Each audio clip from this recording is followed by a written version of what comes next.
Samedi 24 mai 2025, mesdames et messieurs, bonjour et bienvenue à vous dans ce flash d'information. Des professionnels des médias de la partie septentrionale du Bénin ont suivi du 22 au 23 mai 2025 une formation sur l'importance de la consommation des légumes et les bonnes pratiques culinaires au Bénin. Elle est organisée par la composante 2, stimuler la consommation des légumes sains en Afrique de l'Ouest, du projet de production locale de légumes sains pour les consommateurs d'Afrique de l'Ouest et le projet Cascade. L'objectif est d'amener les journalistes à faire la promotion de la consommation des légumes et des bonnes pratiques culinaires au Bénin à travers des productions et contenus de qualité.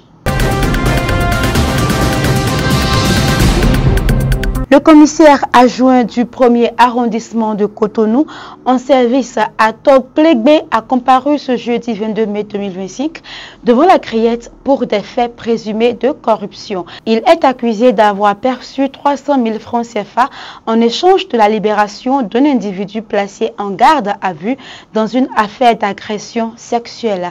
À la barre, l'officier a nié les faits, affirmant que la somme évoquée ne lui était pas destinée. L'affaire a été renvoyé au 19 juin, le temps pour la juridiction d'entendre plusieurs témoins, dont un responsable du commissariat. L'accusé est défendu par le maître Maxime Kodo.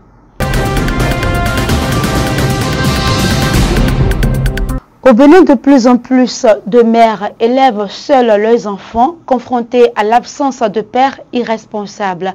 Pour y faire face, l'Institut national de la femme, INF, rappelle dans une vidéo relayée par le gouvernement les recours juridiques disponibles. Deux voies s'offrent aux mères, aux civils, une requête au tribunal pour la garde et la pension alimentaire, au pénal, une plainte pour privation de soins et d'aliments. Selon maître Josette Attadé, chef du pôle affaires juridiques à l'INF, la justice peut aller jusqu'à une peine de prison contre les pères défaillants.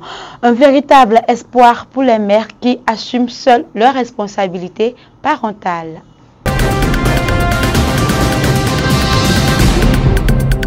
Dans un arrêt rendu le 13 mai 2025, la Cour de la CEDEAO a reconnu la responsabilité de l'État béninois pour l'arrestation et la détention arbitraire de Noura Aliou, un commerçant nigérien, ainsi que pour la confiscation illégale de ses biens.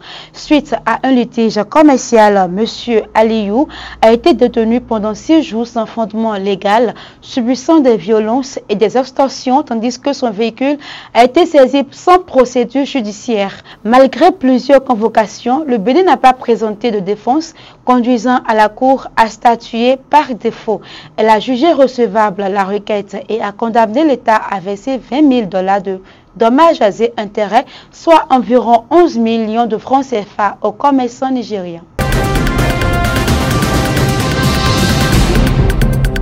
Hors de nos frontières, à présent, la Cour de justice de la CEDEAO a condamné l'État sénégalais pour avoir violé la liberté d'expression, l'accès à l'information et le droit au travail. En cause, les coupures d'Internet ordonnées en juin et juillet 2023 lors de la condamnation, puis l'incarcération de l'opposant Ousmane Sonko. Dans un arrêt rendu le 14 mai 2025, la Cour juge ces restrictions contraires aux droits fondamentaux des citoyens. Et c'est sur ces informations que nous mettons un terme à ce flash d'informations.